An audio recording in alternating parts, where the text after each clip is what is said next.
Okay, that's good. All right. Are we ready to start? Should we test the mic or something? No? No, I can definitely hear you. So, Okay. right in a second. Good evening. My name is Joel Fitzgerald and welcome to the Ward 6 NPA meeting. I'm here with fellow members Matt Grady, Nelson Martell, and Michelle Rance. Tonight we're going to start off with Vermont State Voter Redistricting. We're going to start that portion off with 2 minutes from Karen Paul. That's going to describe the different voting districts covering Ward 6. Is Karen with us? That's here. And also going to speak on is Kesha Hinsdale, Tiff Blumilli, Gabrielle Stebbins, and Rama.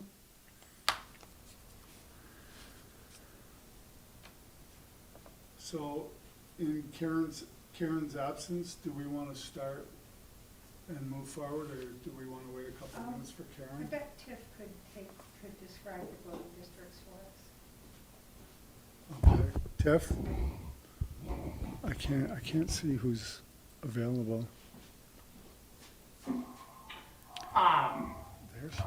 Well, I've looked at so many different maps, actually, over the last several weeks. Those submitted by the lab, and those submitted in a presentation to the Board of Civil Authority. And as I understand it, at present, the lab map would, I'm so sorry about my dog. The lab maps would divide 5, 6 into 2 different districts. One would be kind of the traditional south end. It would actually divide this 5 sisters up at the point of Caroline, and that would go up the hill, and Ward 5 would follow Pine Street in a kind of a narrow corridor down Pine Street, and 6 would go north, east from Pine Street up the hill. Gabrielle, am I right? Actually, I see that Karen is now with us. So could chime in, but I'm not sure if Karen was preparing for this. Is Karen Paul? Karen, do you want to jump? I'm not sure. Are you asking me a question, or I'm sorry. I apologize. I'm a couple of minutes late. Okay, we'd like you to talk to us a little, take a couple minutes and describe the different voting districts covering Ward 6. Just maybe a little recap of what we just heard. No? Well, if it's already been, if you've already gone over it, I don't need to. In the interest of time, I'm happy to. But it sounds to me like so. Chip, did you cover? I mean, Ward 6. I mean, Ward 6 is has the. I don't know that it's really that unusual. I think a lot of wards in the city are in this situation where we have part of 6-6, 6-5, and I think 6-3, which is Kurt McCormick and Jill Kowinski. There are about 150 or so people in Ward 6 that are part of 6-3. And it's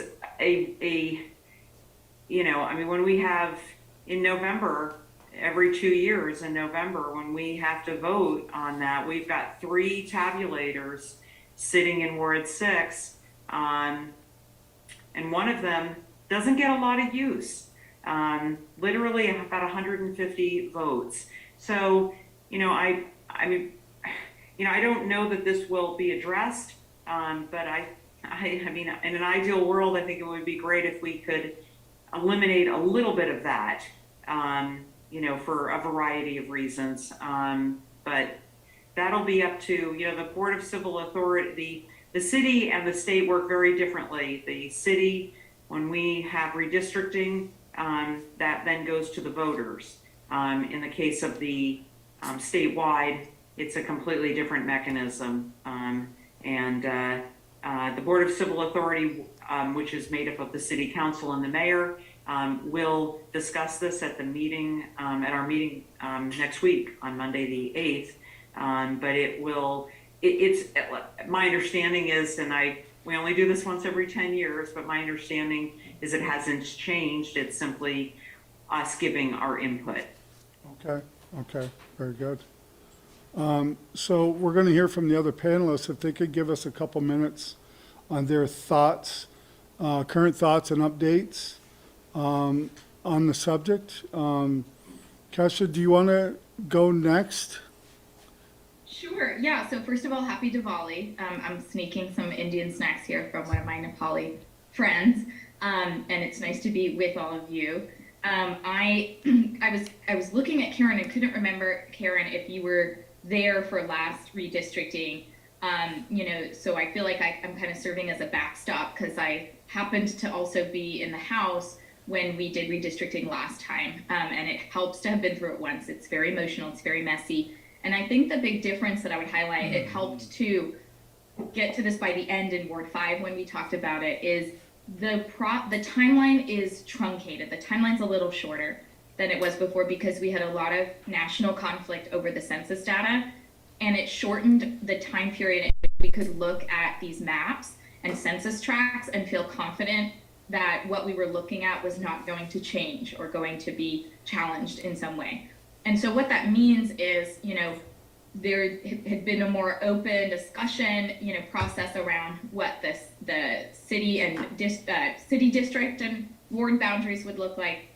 Doesn't help that we have city districts and wards and now House districts.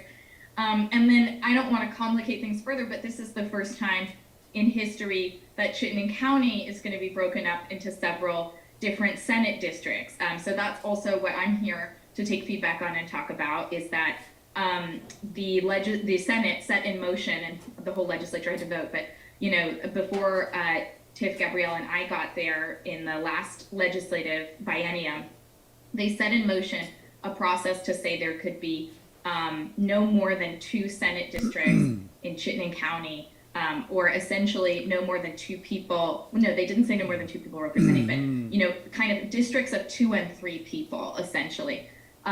So some of us are looking at that as maybe a 2-seat district, a 2-seat district, and a 3-seat district. And that's all assuming that the rest of my colleagues in the Senate can understand and appreciate that Chittenden County deserves a 7th Senate seat per the census changes. The population growth this time has not been as significant in Burlington. As some folks may remember, Burlington gained a 10th House seat in 2010 census process and the process that ensued for the next 2 years. And folks may or may not remember, Bill Sorrell, as the Attorney General, had to come in and say to the legislature, if you do not give Burlington its 10th seat, we will be out of constitutional compliance. You can only have a sort of 10% deviation total. And, as you can appreciate, not everyone in Vermont wanted to give Burlington a 10th seat, and it means collapsing a district somewhere else. The places that have lost population for both House and Senate consideration are Rutland, Windsor, and the Northeast Kingdom. And so, this is a big deal to possibly give a new Senate seat to Chittenden County, and to break up Chittenden County at the same time. I actually think you probably couldn't get the 7th seat unless we were also breaking up Chittenden County, because I think people will see it as less of a Chittenden County block threat and more Southern Chittenden County, Eastern Chittenden County, Western Chittenden County. So I hope I'm not confusing folks, because we definitely, I think Rama can sort of do cleanup on, there's a city process, and as Karen said, there's a House process, then there's a Senate process, and we usually let the House do most of its own work on its boundaries. We'll still take input on the Senate districts because it has a lot to do with people's feelings about when they might run for Senate, what makes sense. We also have some key principles: 1 person, 1 vote, keeping some of the boundaries intact. So, while the commission likes to make smaller and smaller districts because they feel like it's good for third parties and democracy and things like that, we get it. And at the same time, at some point, our constitutional charge is also to help keep towns, neighborhoods, and in some cases counties somewhat intact and not break this into such small units that we all can't find common ground. So it's a very complicated process where we're balancing town, neighborhood characteristics, whole counties, and the idea of one person, one vote. 10 years ago, we talked about trying to make the city boundaries and the House boundaries line up a bit more. That still becomes a political and emotional question, but I'd certainly be happy to dig into that. I don't think it would significantly impact sitting councilors or legislators, except probably in the new North End, because the new North End on one hand breaks up right down North Avenue, and on the other hand breaks up halfway up North Avenue the other direction, if that makes sense. They look very different when you look at the city and the House breakdown. So that's kind of been one of the challenges to looking at a bigger alignment between House and city districts. Well, thank you. Because of time, Gabrielle, would you like to jump up and talk? Sure. Okay. Yeah, and I mean, all three of the speakers before me have done a great job sort of laying out the complexity of this. The principle of one person, one vote, if you zoom out and you think, I live in South End Burlington, and if I want to really push something as a constituent, not as a state rep, but as a constituent, I could go to 6 senators and say, this is critically important to me. And that is like a fifth of the Senate. So my one person could have, that much sway within. Can I also say it's 10 out of the 11 committees. Chittenden County senators are on 10 out of the 11 committees. Wow. So that much sway, when you compare it to someone who might live in the Northeast Kingdom and only have one senator, that's the part of the one person, one vote that I think is really, really important. But I also think, to what Keisha was saying,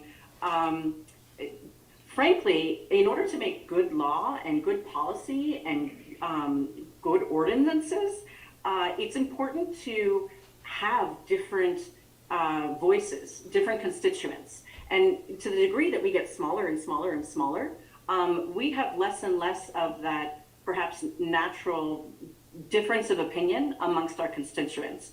And for me, that means that it makes it much easier to end up with a political process in which perhaps, one state rep says, well, this is what my constituents say, and the other state rep says, and this is what mine say.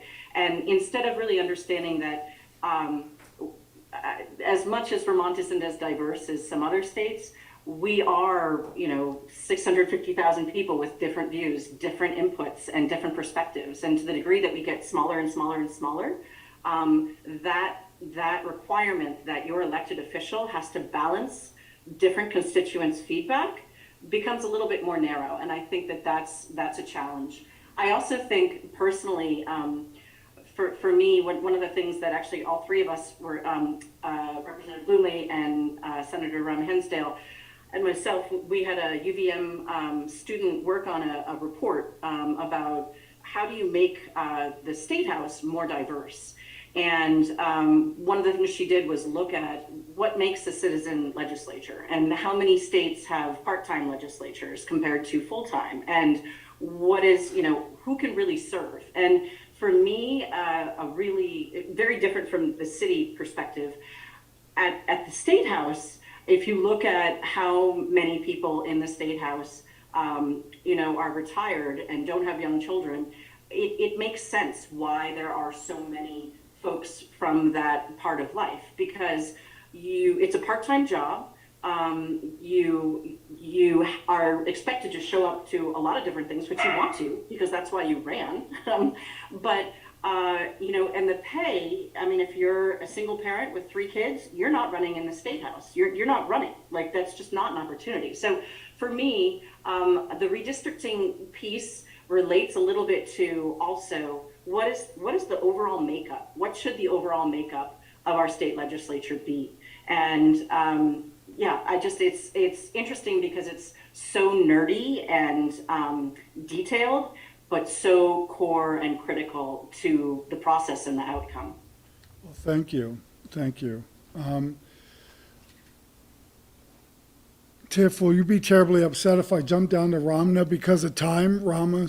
And then if we have time after, Oh, fine, yes. All I will say is that having led a nonprofit, I had to be very determinedly nonpartisan. So this is now I'm taking a crash course in trying to understand what are the arguments for or against single member districts. And so I'm doing my homework. I think Gabrielle and Keisha both expressed pretty well the range of thoughts about that. So and I'm happy to answer any questions that people have via email or phone at some point. But all right, I'm done. okay, well, thank you. Rama? So, my name is Rama, Coach Lakota. I am on the ad hoc committee that was set up to gather input from the community this is specifically about the city redistricting. So this is about the wards and districts that are, contribute to city council and also the school board. We do not actually, our committee is not actually deciding what the boundaries are going to look like. We're just tasked with gathering input. That input will be put into a report that goes to the city council, and the city council will digest that report and create a budget, not a budget, what do you call those things? A charter amendment that is people will vote on next November, so November 2022, and if that's approved, then it will go to the folks in Montpelier who will actually make a change to the Burlington city charter. So it's a long process. We're right just at the beginning of it. We've had one meeting to solicit input from the community. There are going to be two more. They're confusingly both at the Miller Center, but at two different Miller Centers. One is going to be at the Miller Center in the New North End, and that is on November 17th. And then there's going to be one on, I believe, December 6th at the Miller Center, which is the one that's part of Champlain College, which is just across the street from the Department of Public Works on Lakeside. And we're also, the people on the committee, including me, we're all soliciting information from the community any way we can get it. I'm asking people to email me. There's also a survey that's going to be coming out. The ad hoc committee is going to be getting together to put that together sometime in the next couple weeks, I think. And that survey will be coming out to hopefully in the community newspaper, something that used to be the North Avenue News. And things we're considering, changes in the boundary lines. There have to be some changes in the boundary lines just because the population has shifted a little bit. So Ward 6 is now bigger than it's allowed to be because all the wards all have to be within 10% of each other in population, and we're bigger than we're supposed to be, so that's going to cause some changes for Ward 6 in particular. But also sort of larger issues, how many districts do we want? How many wards do we want? Do we still want to have wards and districts? Do we want an even or an odd number of councilors? Do we want to have any at-large representatives? So feel free to email me with any thoughts on this. My email address, I sent out a couple Front Porch Forum posts with my email address in it. It's just my first name and then my last name at gmail.com. I know that's a hard email address, but sorry, it's my name. And if you have any questions or thoughts, definitely reach out, and I'll be glad to transmit your input to the committee when we get together to put together our report. Thank you. Perfect. Thank you, Rama. So we're going to go to public forum, and we've discussed that if we have time and if nobody speaks up at public forum, we're going to go back and continue where we were. So I'm not seeing any hands in public forum. And I see, and I see Karen Paul. Dale is already. Dale, we have a.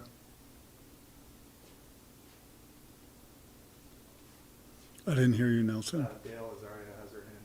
His or her Thank you. I wasn't sure that you had called on me. Thank you. So I actually just have a question, but I thought that I could use the public forum time to just ask the question. So Rama laid out the timing and process for the city council wards, but I didn't really understand what the timing and process is for the state house, either for the Senate or for the House seats. And it would be great to hear a little bit about that.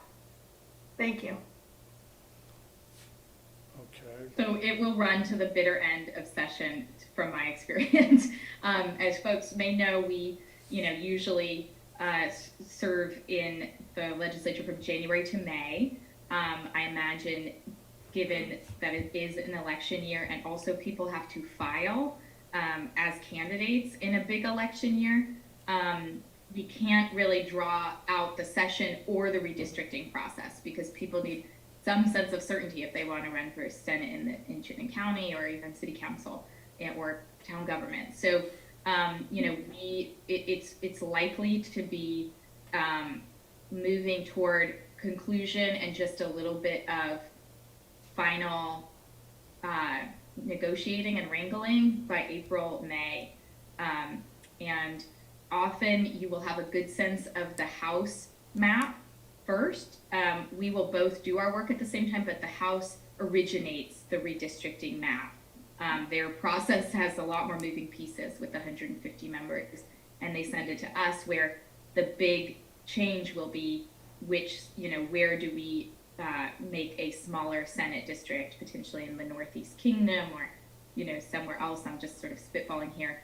And that boundary will change. And then my hope is that while we'll have, more than one Chittenden County Senate district, I know Burlington might not care, but we'll be able to bring Huntington back in, for example, that will keep Chittenden County intact. So there is some new challenge in the Senate map, and that will take the second half of the session, but the whole thing should be approved by May, knock on wood. Thank you. I think Karen has her hand up. Karen? Karen Paul. Yeah, there it is. Thanks so much. I just wanted to just add with what Rama had said. To answer your question, Keisha, I was here in 2010, and part of the reason that I wrote the resolution on the redistricting process was to try to avoid some of the unfortunate just delays and dealing with a very convoluted process the last time. We were in the same boat that I think you were in, that there were citizens who 4 years into redistricting were saying, we're going to sue the city if you don't get a redistricting, a map that is one person, that is fair. And so it took us 5 years, and it should not take 5 years. So part of what Rama is doing, which I think was, first of all, the resolution that created the redistricting process was unanimous. So we're starting at a good spot because everyone agreed to the process. Rama and 8 and 7 others are ward representatives, and they are people that have never served in an elective office. So this is just a group of citizens who are gathering input, and they're all going about it in different ways. And this is your opportunity, the voters, the residents of the city. This is your opportunity to state your preference for how you feel and how you want to be represented on the city level. And Rama's already spelled out what the options are, but I just wanted to, speak and say that this is really important, and this is really your opportunity to have your voice heard. The report that Rama mentioned will come to the city council. We will use that report to then move forward and give direction to an independent mapping specialist that we have all agreed to. And that person will draw the map. Hopefully there will only be one of them.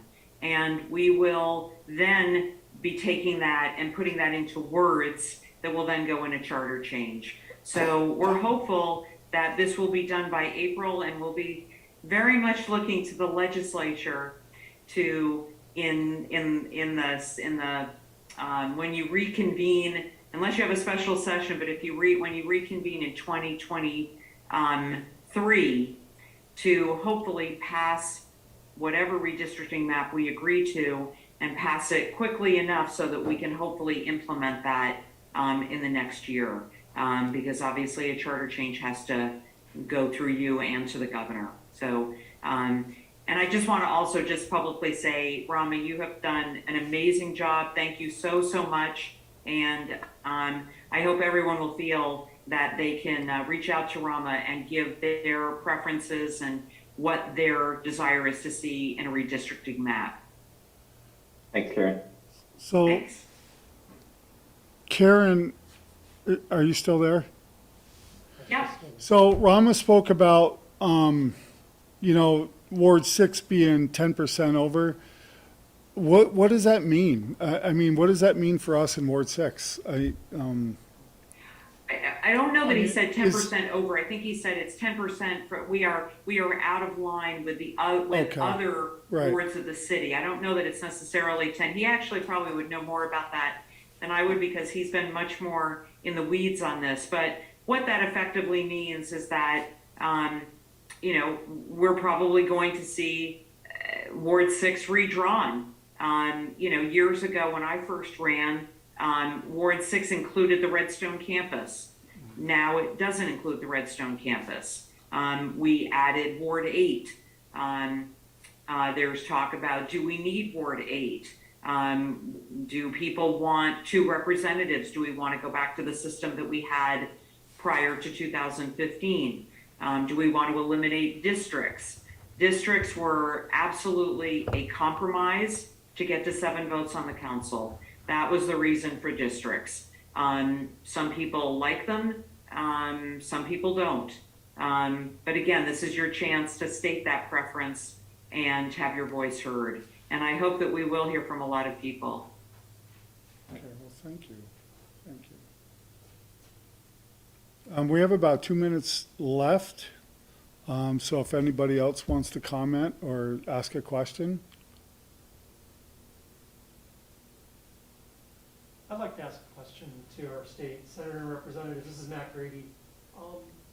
We have a lot of interaction possible here for the city redistricting. I kind of get the feeling that citizens really don't have much they can say about the state. Or if I have that wrong, I just don't know how an individual citizen can really make much of an input to the state process. What do you all think about that? I mean, it would generally be through your city councilors and the mayor.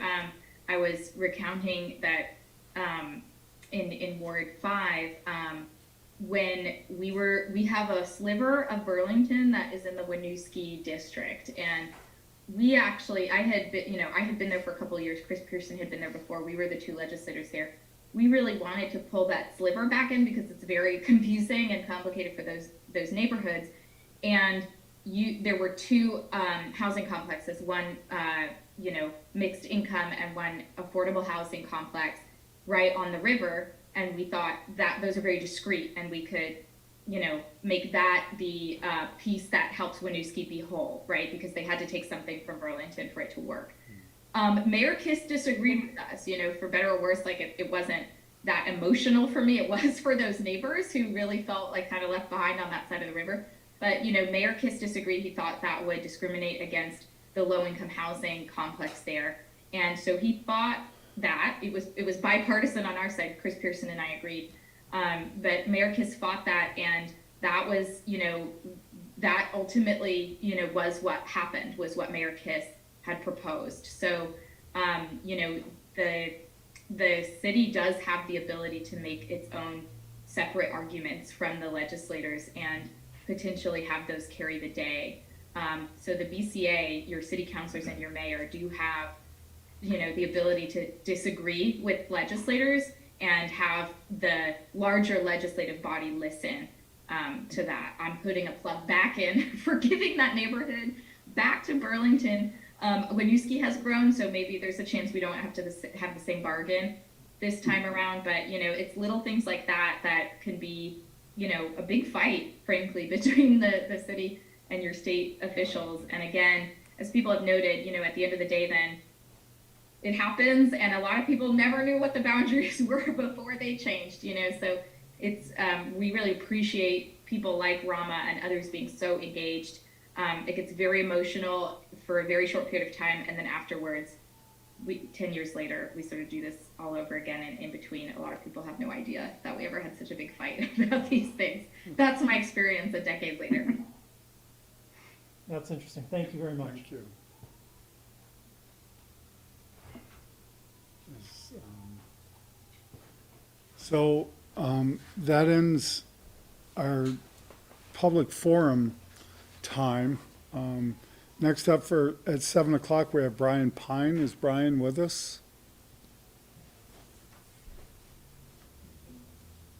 Thanks so much. And thank you all for Thank you. for your input.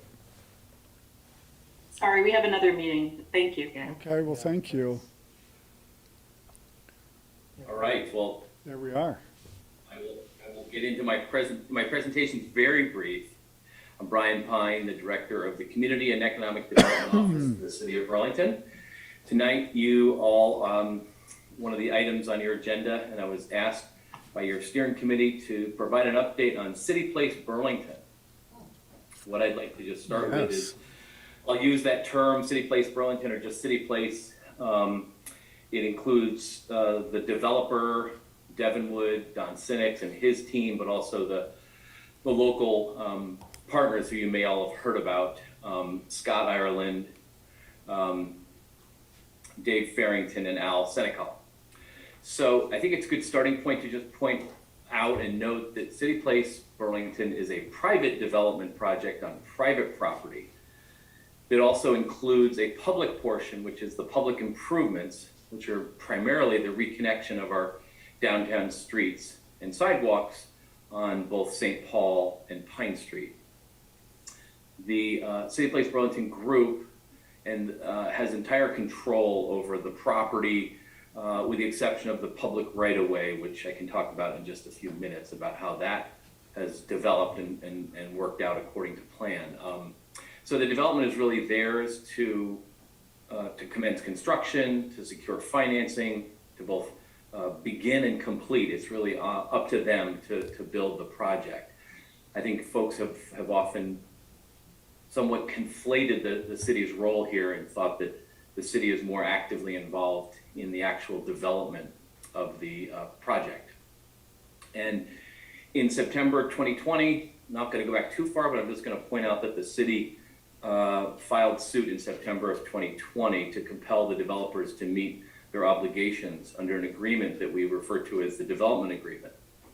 This issue was resolved through mediation in February of 21, and the council adopted something called the amended and restated development agreement, which took that original development agreement and added some more provisions and some protections, honestly, for the city and for the public. We did that in May of 2021. Just before that, a month or so, a couple months before, the Development Review Board issued a zoning permit in early March. A couple weeks after that permit was issued, a group known as 100 Bank LLC, which is really Redstone, filed suit. And they filed suit for a few reasons. Breach of an easement agreement and property damages. And in doing so, they filed an appeal of that zoning permit that the city had just issued a few weeks previously. The city then brokered a mediation involving all three parties. That would be City Place Burlington, 100 Bank Street, and the city as a party. And that was settled through mediation over a few days in mid-July. So all lawsuits at that point were resolved. There was nothing standing in the way of the project. It has its local permit. It doesn't have Act 250 because the state has a program or a preference for priority projects. And priority projects, which are residential, that include an affordable housing component in a designated downtown up to a certain number of units, but this is within that limit, are exempt from Act 250. So Act 250 is not a factor here. A couple key milestones that were reached this summer and a couple more recently. In August, the city negotiated and approved what's called a license agreement, which really just allows the developer to construct things that protrude into the public right of way. Think of like bay windows and underground storm water tanks and things called areaways, which are really just ways, enclosures that get you access to the lower levels of a building. So maybe a door that's accessed through the sidewalk, for instance, would be an example of an areaway.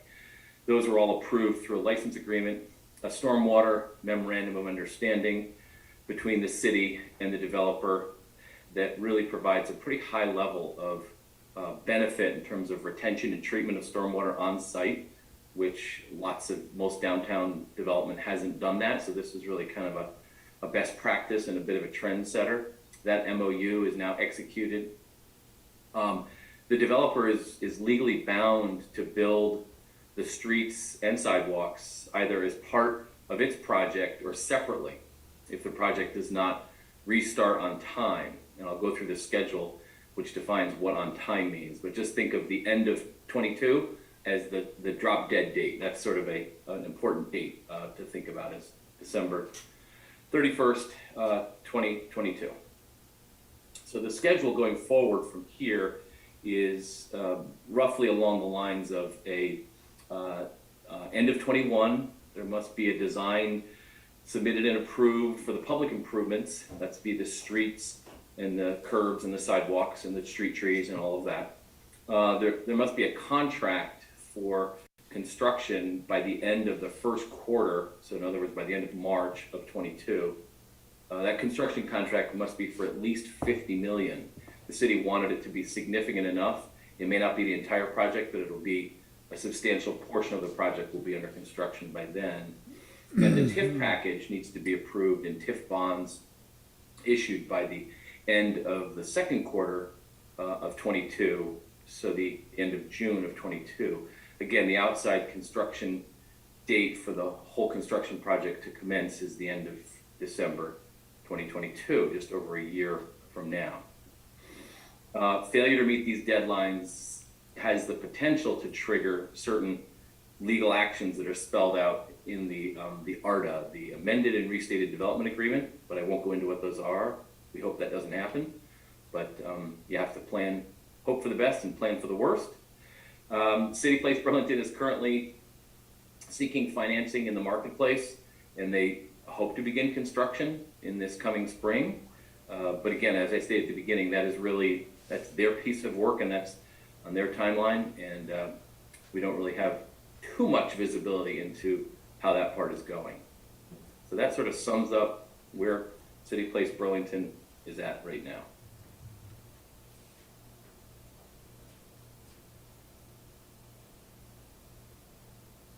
Open for questions.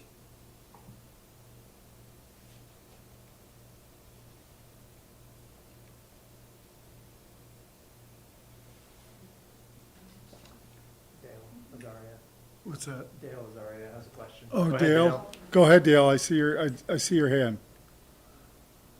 Thank you. Hi, Brian. Thanks for that update. Could you just say, I know you said you don't have a lot of visibility into the state of the financing, but it seems like in many ways that's been the holdup all along. And so what reason do we have to think that there's any better chance of the project actually happening this time? Well, I think actually some of the hurdles that I talked about were significant hurdles. Legal hurdles, as you know, can pretty much kill any project. So those hurdles, and there was initially a permit appeal that was not dismissed, but was withdrawn by the appellants, and so that no longer stands in the way. So it's this is a difficult time to finance projects because of the cost of construction and the supply chain issues. But there's pretty strong confidence that Burlington's market conditions are favorable enough and strong enough to support a redevelopment project even of this scale. So I think that is our hope, is that we still have a housing vacancy rate for rental housing of well below 1%. The values that were expressed, the reappraisal was significant in the sense that property values in Burlington have both kept up and exceeded everyone's expectations. So that those types of indicators and others we think are positive, but I really don't have a whole lot more to report on the status of the financing, because again, that's the responsibility of the developer. Thank you. And Brian, this is Matt, if I could just ask, it's only 60 days till your first milestone of finished design. Is what exists now suffice for that, or does there have to be some modification we don't know about, or what's the story there? Yeah, the public improvements piece are pretty far along. So that I think we're very close to that being completed and that deadline being met. Okay, great, thank you.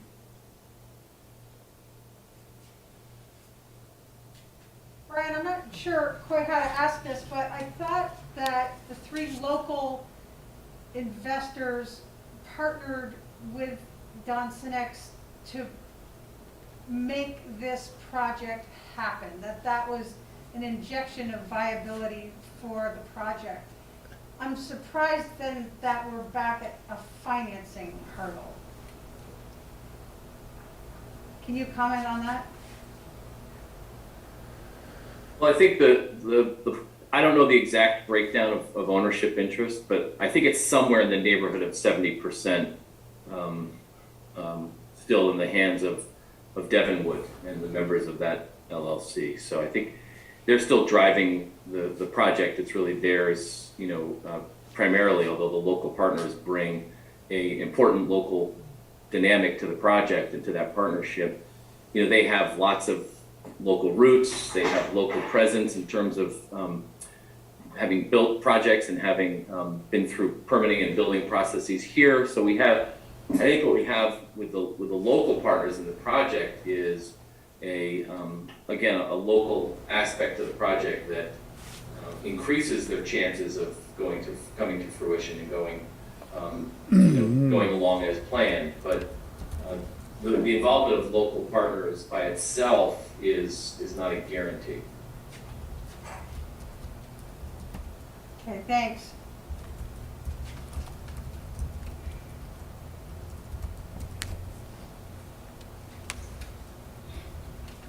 I think when Dave Farrington last spoke here, and you answered a lot of the things, Brian, he said it was really tough to finance a project when you had lawsuits pending. So last time he was here, he felt pretty comfortable that once this ended, that the financing would be a lot easier. So, and in your statement say that it's ended. So I would think that it would be a little bit easier, but like you say, it's right now when material costs, financing projects is really, really hard.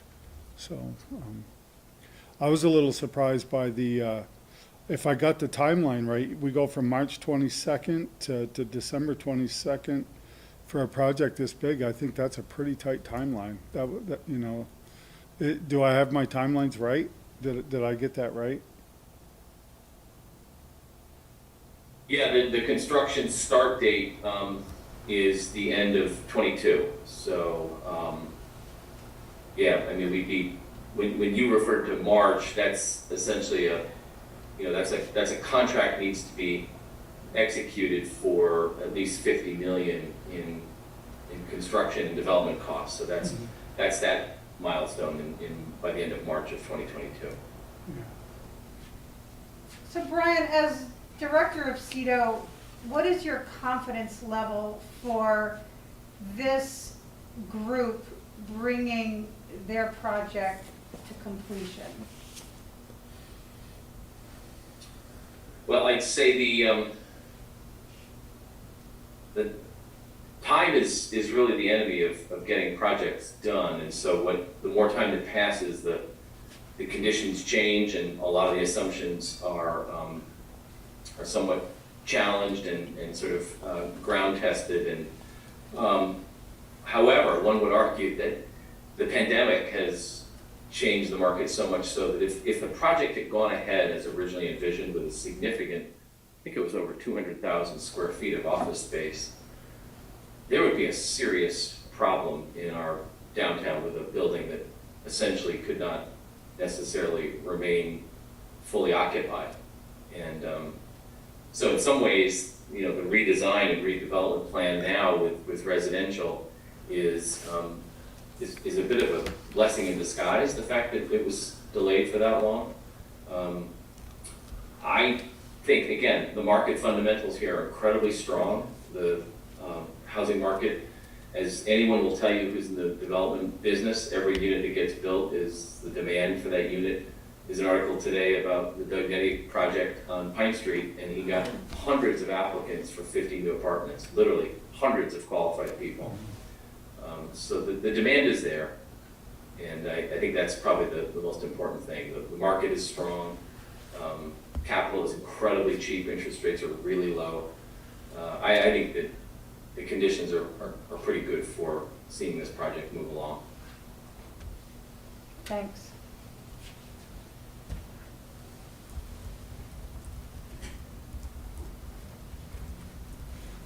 Let's see the questions.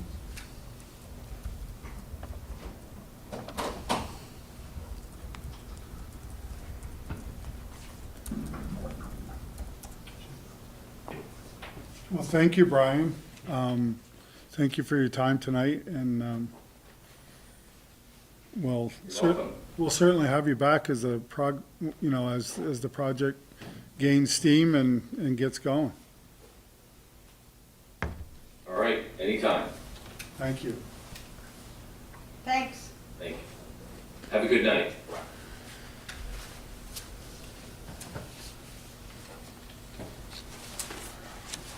So next up on the agenda is bioretention systems, rain gardens in Ward 6. And presenting tonight is James Sherrard, Burlington DPW Stormwater Program Coordinator. James? Yeah, he's here. There he is. Welcome. Hi there. Welcome. If you don't mind, I'll try and share my screen.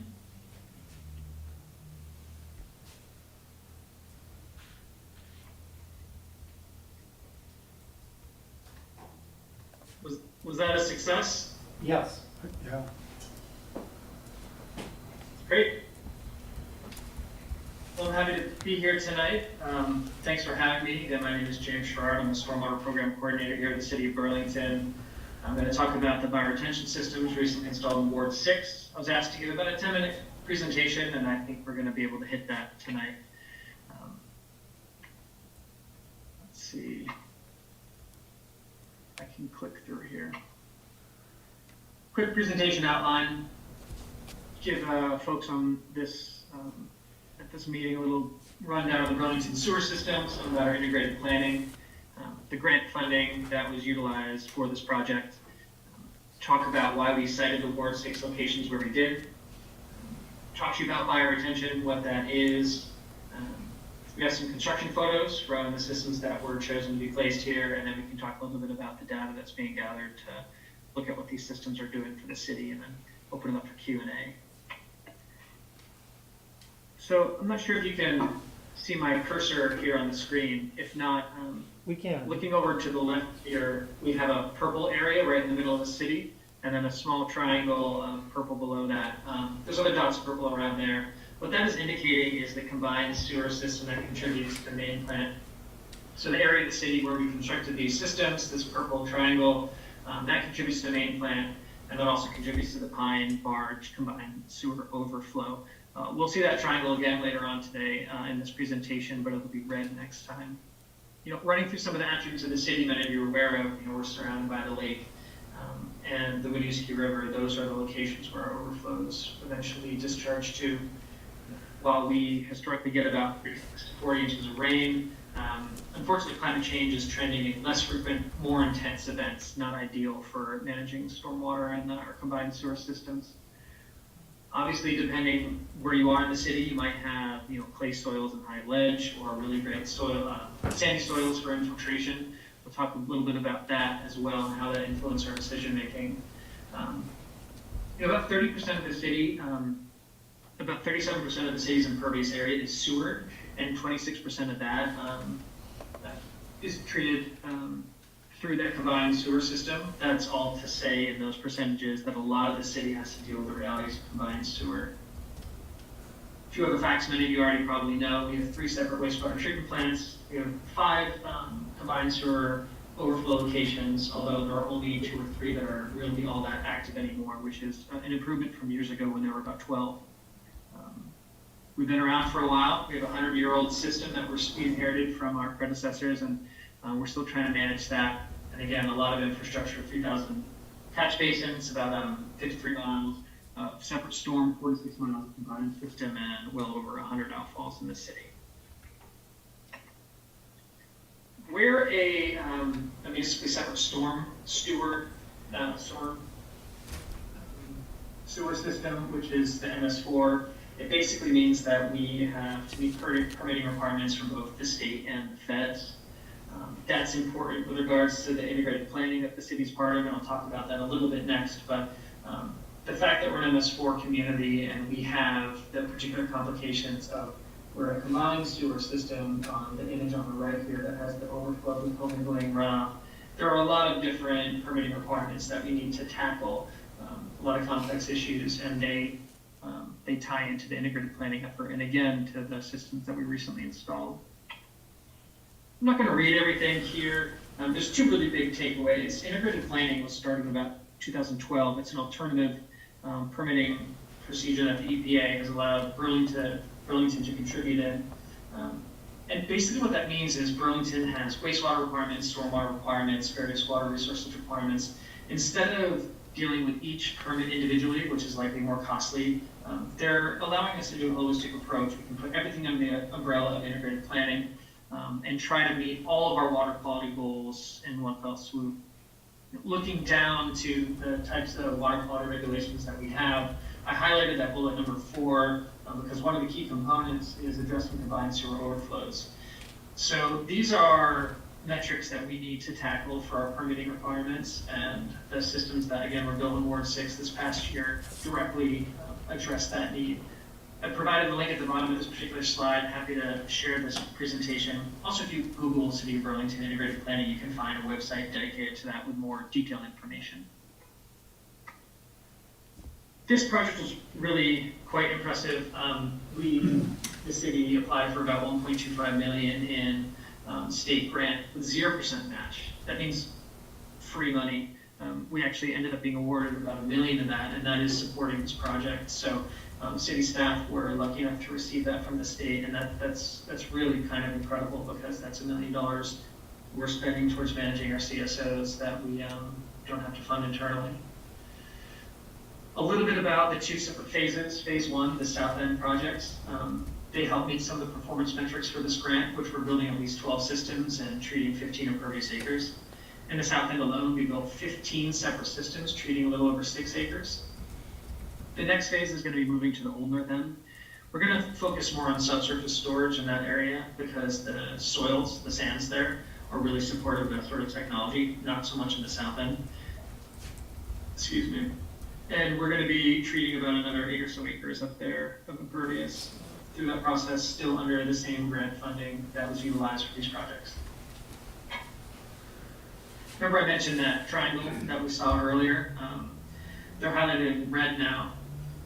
Whenever we're citing a stormwater treatment system within the city, and there are dozens and dozens throughout the city, we need to think about where we're citing them. Overwhelmingly, we want to focus on areas that have combined sewer systems, because those are the ones we're trying to reduce our stormwater inflow into, and then combined sewer systems that contribute to an active combined sewer overflow. These red areas meet both those criteria, specifically for the overflow at the Pine Barge Canal, which is the single most active overflow we have in the city right now. So when we're talking about geographically why we cited these systems where we did, we have a very limited geographic area that can actually reduce the load to this particular CSO, and you're looking at them now, highlighted in red. And then once we know the geographical area, what sort of parcel do we put it on? Public parcels are limited. We don't actually have any in this area that we could utilize. Private parcels have a lot of issues going along with them, including long-term ownership and maintenance. So they're not really good candidates, which usually leaves our right-of-way. Throughout the city, right-of-ways include like sidewalks, green belts, roadways. In this neighborhood that the systems were cited, overwhelmingly it was driving lane, and we implemented something called common bump out to put these systems in. A little bit of a misnomer, kind of internal nomenclature, traffic calming bump out. Sometimes these bump outs are made for traffic calming measures, and we implement stormwater management practices in there as a secondary benefit. It's the other way around here. We needed to implement stormwater controls, and dealing with some traffic calming was one of the secondary benefits of that. I could spend a lot of time on this slide. If someone wants to chat on the side about the details of these bioretention systems, I'm happy to. I won't dig into them too much. Big picture, bioretention provides two separate benefits. First is water quality. When you filter runoff through bioretention systems, they have bioretention soil media.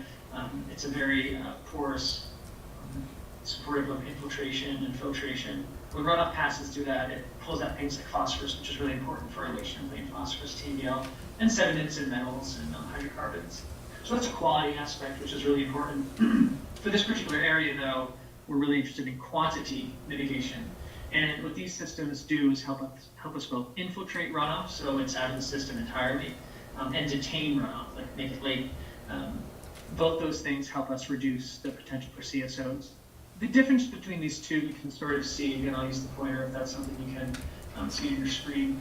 But on top, these type A systems, they have chambers, and you'll see pictures of those shortly, that allow for a lot more water to get in there and be stored in there and then infiltrate.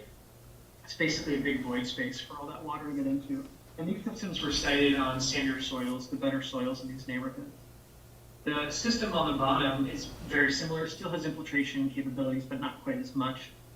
These will probably detain more water and slow it down from entering the system, where the systems on top will likely infiltrate a lot more and take that runoff out of the piping network entirely.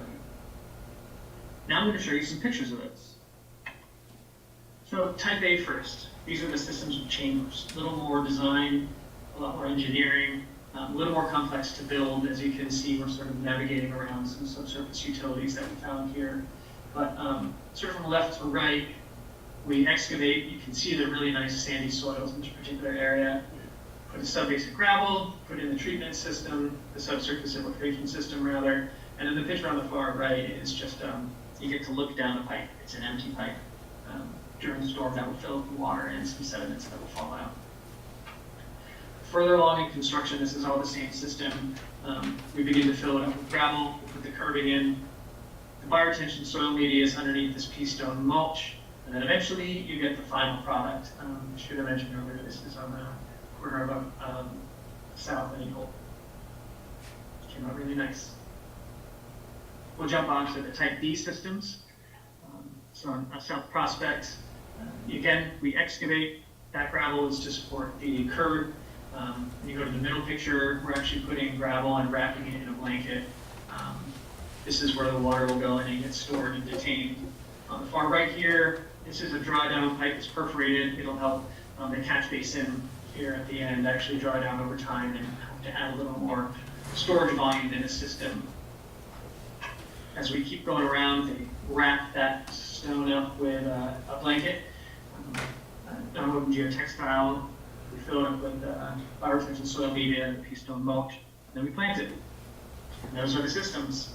Those are the two types we installed all throughout the neighborhood. They always have various sizes and shapes, but those two types of systems will be installed throughout the neighborhood.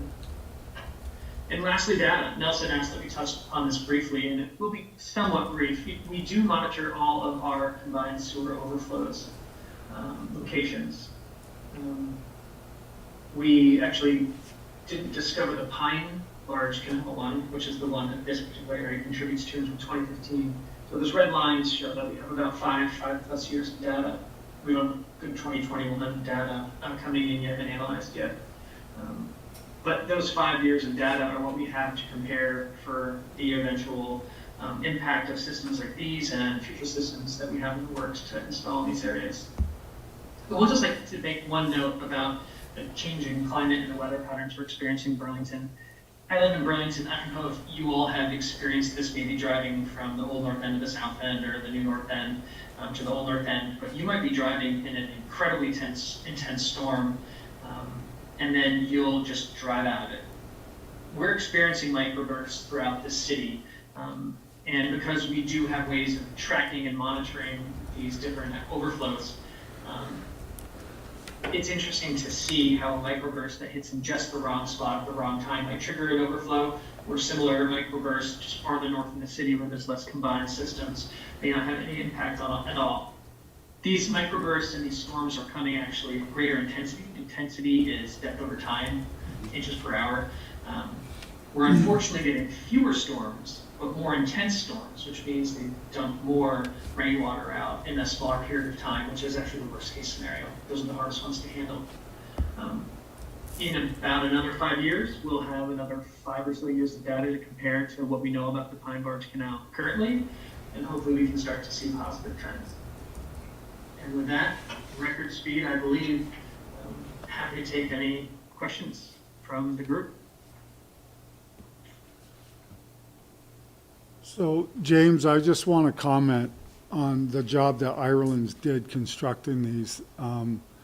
They did a phenomenal job. They were very professional. They, in my opinion, they just did an amazing job in installing these. And I just want to commend the effort of the city and Ireland's in working together and taking our neighborhood in consideration while doing this. They did an excellent job.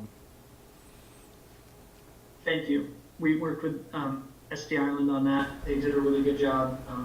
The same folks worked there the whole time. I got to know them pretty well. But those are kind words, and we'll pass those along. Thank you. Dale, I think you have your hand up. You can go ahead. Thank you, and thanks, James, for that presentation.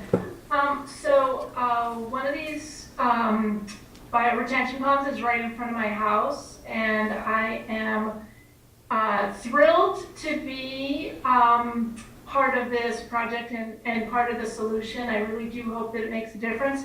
I have one question, though, that has just troubled me through this whole thing, and I wonder, James, if you would go back to the map that showed the area that was in purple in the first map and red in the second map, because what just has never made any sense to me, so the section of South Prospect Street that goes between the northern red area and the southern red area, which I believe includes the one-way or no-through street section, and then continues down just south of where Crescent intersects. Anytime there's a big downpour, there is water flooding down that one-way section. And so I don't really understand how you concluded that that's not contributing to the area in red when water comes from elsewhere into the area that's in red. You know, it flows onto my street and it flows down Prospect Parkway. So I'm really curious as to why there wasn't anything done there and why that doesn't show up in red in this map. That's a really good question. And that's something that we were aware of. A lot of the neighborhood made us aware of that particular issue and shared pictures and video. We tasked our engineering team that did the design here and the watershed analysis to determine what happens to that runoff. Their determination was the vast majority, if not all of that runoff, actually ends up in Anglesby Brook as opposed to within our combined sewer system. So utilizing the best data we had on hand, focusing on the areas we were positive ended up in the combined sewer as opposed to the ones that appeared to our best modeling and surveys of the area to end up in tributaries that contribute to Inglesby Brook. That was that decision making. So the fact that Anglesby Brook then feeds into the lake, I guess it's not going through the sewer system, so it might be degrading the quality of water in the lake, but not part of the CSO problem. Is that the idea? It doesn't, to the best of our knowledge, it does not contribute to the Pine Barge combined sewer overflow issue, which, to reiterate what overflows are, I'm not sure if I talked about it specifically in the presentation, overflows are the mixing of sanitary when you flush waste and storm runoff. So that is a more paramount concern and more heavily regulated concern than areas that have significant runoff issues that may transport just sediment as opposed to any sort of sanitary waste. That may have been a longer way of saying yes to what you said. That really helps. Thank you for that explanation. So James, you don't have any data, like have there been any big storms where you have some idea of what happened with the results here? I understand how you want to get like a year of data or 2 years to really say, but I'm just wondering if there's any data you can share. We have been continuing to gather data. It takes some time to process that data, QA, QC it, look at it, interpret it, understand it. We also need to pair it with things like tipping buckets. We currently only have one tipping bucket, my understanding, at the main wastewater plant, and we're trying to figure out ways to expand that precipitation network. With that said, it takes a little time to pull together data. We do have some data of combined sewer overflows and storms that have passed through this area, but we're just not prepared to really review it and quantify any potential effects yet. I think the real takeaway is it will take a number of years to get the data that will hopefully show the trend line we want to see. Within that time, we hope to implement further controls that will help reduce overflows in this area. And lastly, and this is the answer that I hate giving because it sounds like a cop-out, but with our changing weather patterns, it's more and more difficult to understand when and where combined sewer overflow will happen and what type of storms may hit us. I guess I'm saying all that with some expectation setting. If for some reason these microbursts continue to hit really intense for really brief periods of time, we may get more overflows. If that doesn't happen, we may see a really exciting trend downwards. The one thing I can tell you with 100% certainty, and it's both common sense, but I think important to say, is what we're doing cannot hurt. It can only help. How well we can quantify with our limited monitoring network, like the amount it helps, we'll see in time. But the fact is we captured over 6 acres of impervious here. We're treating it, we're slowing it down, we're infiltrating it. All those things are helping. We will hopefully be able to tell in time exactly how much. Okay, I understand. Thank you. Oh, go ahead, Michelle. James, so I understand you don't have the data, you can't really gauge performance at this point, but for the individual bioretention systems, have you observed them, and can you just say empirically how you see them performing, even if you can't determine what the downflow effect is, like on site? Do you have any sense of how they're performing? Yeah, being new systems without much fine sediments there to potentially clog or slow down their infiltration rates, they're doing really well. I would say my number one takeaway is by both having some residents, thank you residents, send videos of the systems near their homes during big storms, and the site visits we've been able to do during storms. We're getting a better idea of where systems are perfectly able to handle all of the runoff we're seeing, and areas where, frankly, we could put in more systems or larger systems, because in some of the storms they experienced this summer, they got inundated, which means totally full, couldn't drain anymore, the bathtub was full. Specifically South Prospect, down there's 3 systems somewhat proximate to each other, and 2 of those get full. I mean full. And that's good in the sense that all that runoff that's being directed to that particular area is now having an outlet and a way to both slow down and infiltrate. But it also means that there's more there than we can handle in that spot. There's a couple other systems, I believe, I want to say on south, I've never seen full like that. So they're completely handling everything that we're throwing at them. With this short period of time since they've been completed, I think those are my primary takeaways. Wow. Great. James, I just also want to echo what Joel said, which Okay, is so Brian's not- there was construction very close to my home, and I thought the crews were admirable in their hard work. It was really, really hot. Sometimes it was pouring rain, and they were incredibly resilient and I think did a great job on behalf of the city. Thank you. And they reported a number of instances where people delivered popsicles to them. So we appreciate that. That was nice. And actually, they really appreciated that.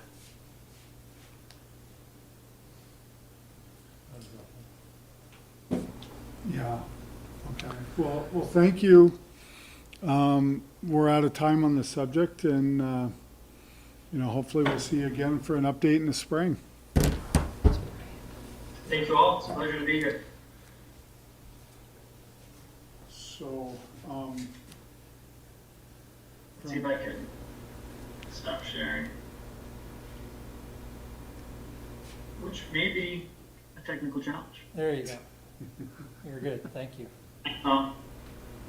and we still don't have our other guests. Yeah, so I don't see, the next guest is Brian Sheena, and then we had Dan Hill after that, and I don't see either of them in attendance. Speak up if you're here under a different name, maybe.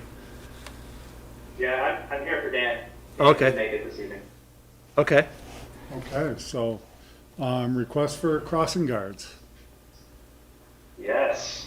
Ready for crossing guards? Yes. Okay, so my name's, that's too dark. Sorry. My name's Jeff Paget. I'm the Division Director for Parking and Traffic at DPW, and I am just here tonight to give a plug for the need for crossing guards. We have a desperate need, and we've had traditionally had a hard time filling these positions anyway, and now it's particularly bad.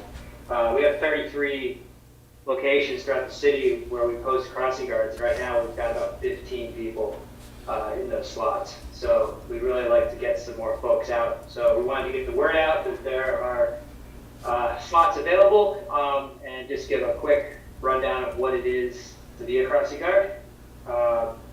There's basically, it's 2 shifts a day. So in the morning from 7:30 to 8:20, and in the afternoon from 2:35 to 3:20. So basically when the kids are going to school and when they're coming home. Except for Wednesdays. Wednesdays is early release day. That's 1:40 to 2:20. So you get paid $34.35 a day, $171 a week. That's if there's 10 shifts in a week or a 5-day week. Obviously, if school is not in, there's no crossing guards. We supply clothing, safety clothing, and it's not paddle. We do some training for you, and there is a background check necessary. But it's pretty fun.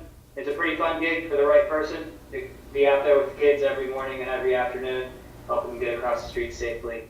And if anybody works for an organization that might have people that are available at those times, we're flexible. You don't have to work both shifts. We could take you on just mornings or just afternoons or just 3 days a week.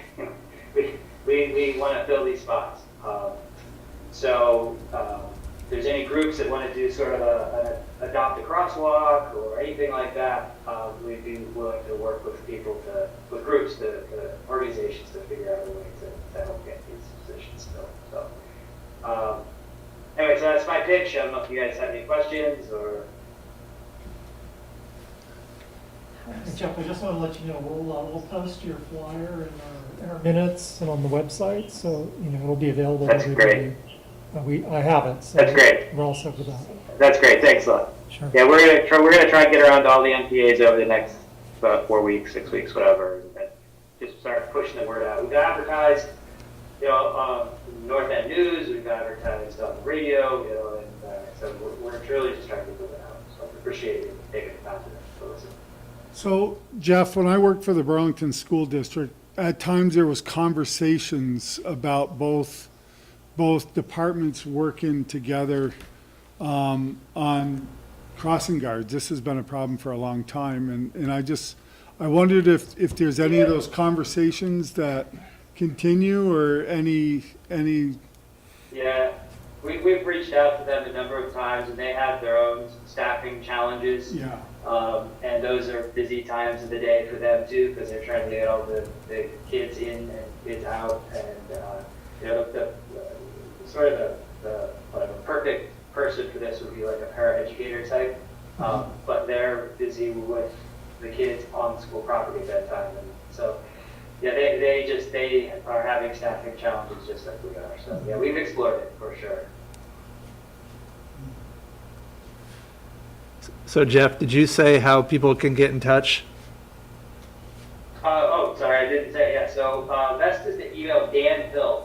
He's the traffic manager. He actually manages the crossing guards, all of the signs and the lines and the signals, and the snowman lights. So he manages a lot of stuff. But his email is dhill, DHILL, @burlingtonvt.gov. And he'd be more than happy to walk you through the process.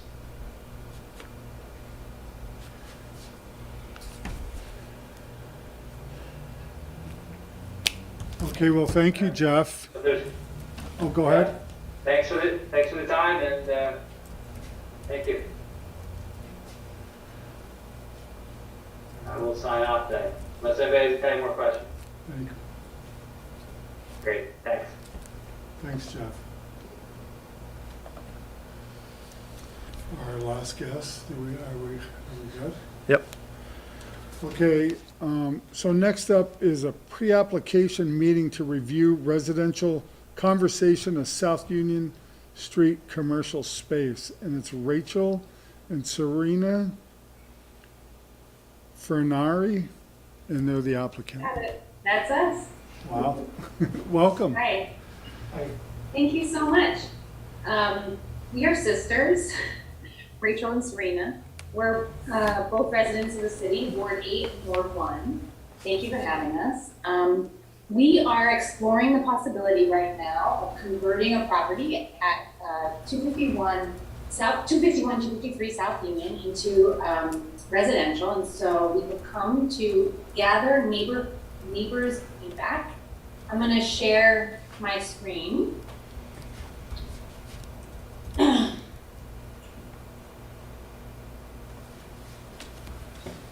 And am I sharing? So confusing. No, well, Oh. it says you started, but it's a blank screen. I'm getting advanced sharing options. I'm not sure what that has to do with me, but. Hold on, our IT expert is taking a look. It says I'm sharing. I don't know.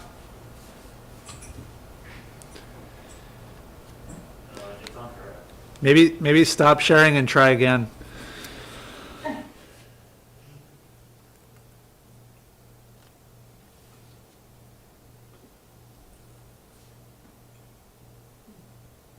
Nope.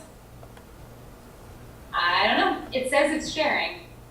You are screen sharing, and you guys don't see anything? Just black. It says you started screen sharing, but it's a blank screen. It's all black. Amazing. Okay, one more second. Let me try one more time.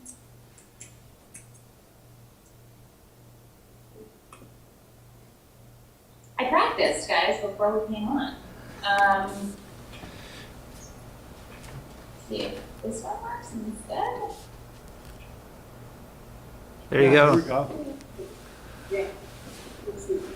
Okay, see there, I think that's what they're seeing. But I can't see it. So I can't even move through it. I don't, guys, I'm sorry. Oh, there we go.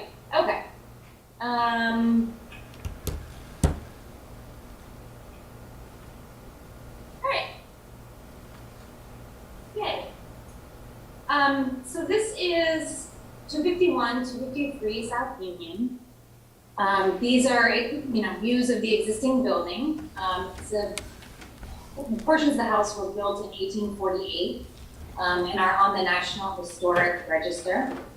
In the lower left-hand corner is a map of the site, which is almost an acre, and goes back to a property that comes in from Winooski, South Winooski. So its current use is as a multi-story law office, which is non-conforming with the city. The city wants to see residential above the street level in this area. And so we are proposing to convert this non-conforming commercial property to conforming rental. So basically protecting all of the historic facade, all of the interior architectural elements, and updating it toward what we hope to be decarbonized rental housing. That's going to kind of take a series of steps, but at least from the very beginning, an effort to make it electrified. We're looking into solar options, etc. And because of it being a non-conforming property, we're also allowed to add additional square footage when we convert to residential. And so, as you can kind of see down at the bottom, we have 8,000 square feet in that building. It's a very large building. And that allows us to add about approximately another 2,000 square feet. We're looking at a total of around 10 apartments, mostly 1 and 2 bedrooms. We'll be participating in the inclusionary program. So a proportion of those units will be for lower and moderate income households, and the rent is capped. And if anyone has any questions about that, I assume some of you are probably familiar. The site, as you can see here, is quite large and already has an enormous amount of parking. The parking, can you see my mouse? Yes. Anyway, Yes, the parking to the north of the building is actually deeded to this building as well. So there's already a lot of existing parking, but we'll be doing bicycle storage and hoping to improve the landscaping and the gardens and thinking about some of these issues. It was great to hear tonight about the rain gardens and thinking about stormwater and all of that. So that's kind of what we have going on. To give you guys a little more information, the proposed addition would be connected by a covered walkway. So the existing building is on your right, and this is what it looks like in a rough plan, and that will show you kind of the way that the parking, will look if we move forward in this vein. The existing elevations, so the building lot, as all kind of the lots on that side of South Union look, drops kind of dramatically from the street level. So the picture on the top is the north elevation, which is only really visible from the property just north of us, which is professional offices. And the picture on the bottom is the existing west elevation, which has a lot of decks and railways and sort of porches that all need to be kind of rethought and redone. In any case, the proposed elevations look this way. You can see that from the back of the building, there won't really be any large difference in the way that it looks. And then from the north side, you would be able to see this addition if you were kind of down on the ground behind the building, but it's not really visible from the street because of that steep drop from the street level, and then a bunch of trees that we don't see in this picture, but are kind of in front of the bay window that's up there at the top. So the city, asks potential developers to check in with neighbors about their concerns about this kind of development and this kind of zoning change. The city, from the conversations we've had with the zoning, are really excited to see residential development here rather than commercial. They're hoping to move that way, I guess, in this corridor on South Union. And in terms of impacts and mitigation, we're talking about entirely interior work being done next year, and the possibility of doing some prefabricated addition at the end of next year, maybe even early 2023. Because we have an acre, our intention is to stage everything from below the house, and therefore do not anticipate having an impact on street parking, anything, or traffic. So that's kind of where we're at right now. It's still really in the sketch phase, and that's why we're hoping to hear from any neighbors who have thoughts about this building in particular, residential conversion, or concerns about the impact of construction. So I don't know if anyone has any questions, but we would be happy to take. I have, I think, one. Are you two young ladies the owners of this property? We are the prospective owners of this property. We have a signed purchase and sale agreement and a lot of good intention with the sellers, and it looks like we will be buying the property, but we are just waiting for, as anyone who's involved with real estate may be aware, appraisals are backed up about 2 or 3 times the length of as usual. So we thought by this time we would be the owners of this property, but we are still waiting for the appraisals. So. And you're the developers too? Any other developments? Sorry? And you're the developers too? Yeah. I'm sorry, I'm still not understanding the question. Are you the developers, or are there other, I guess you're wondering? Yeah. I'm only asking because I'm really impressed. Yeah. I'm really impressed with the project. We are the developer. We are the developers. We are an LLC. It's also, we're in partnership with our families, but it is our families. Yeah, it's our families. Yeah. We grew up in Burlington. We grew up in Ward 5. Yeah.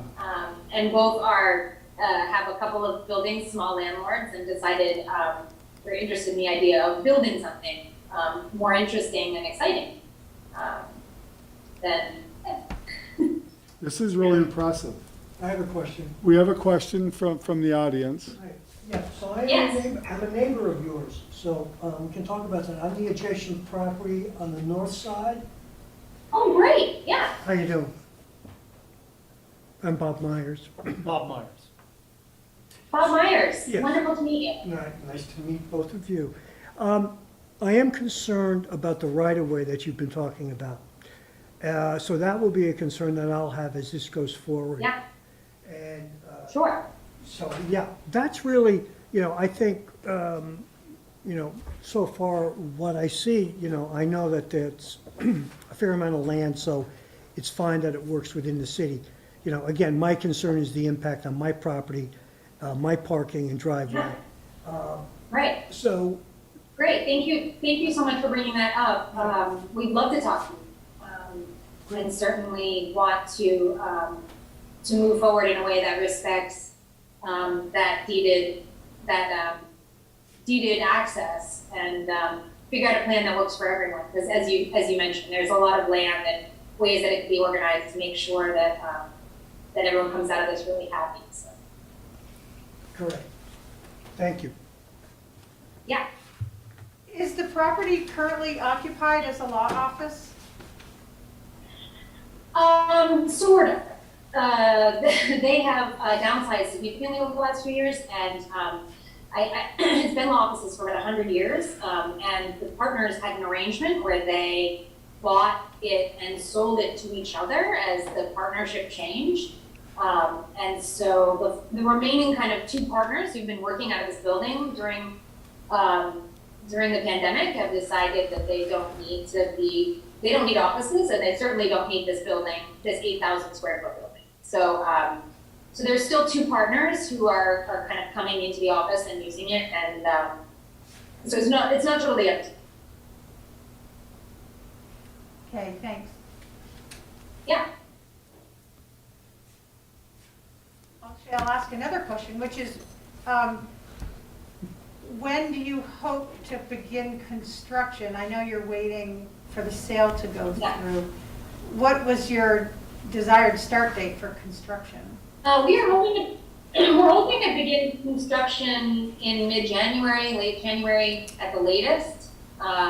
We'd really like to get some of the building habitable as soon as possible. So, you know, it's really beautiful inside. So we're trying to just work with the existing architecture, which has been altered dramatically over the years by the law firm. There's just, you know, they broke it up into offices.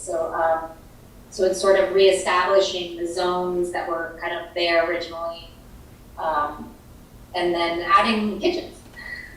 Wait, did you say January of what year? 2022? Okay.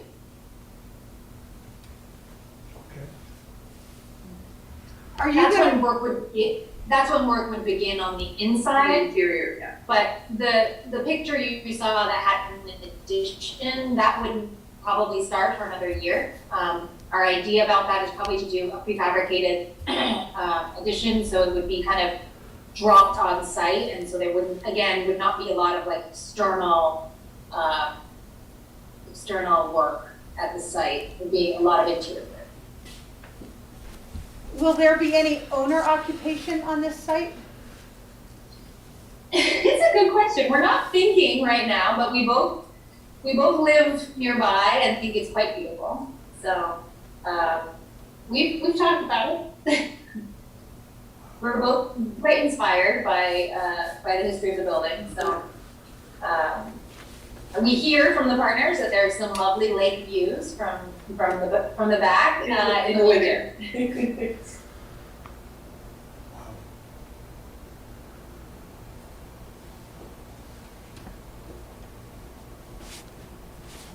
Well, thank you. So it sounds like maybe that's it, or Yeah.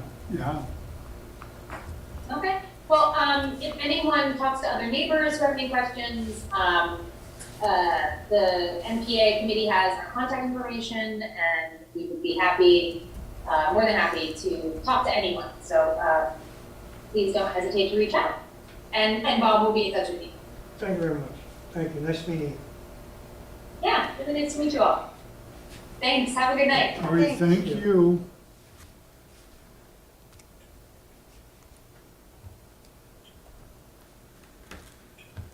And I guess that's the end of our guests for the evening. And thank you, everybody, for listening, and we'll see you next time. Thank you. Thank you. Thanks, everyone. Yeah, it was, I guess, Mike, just between us.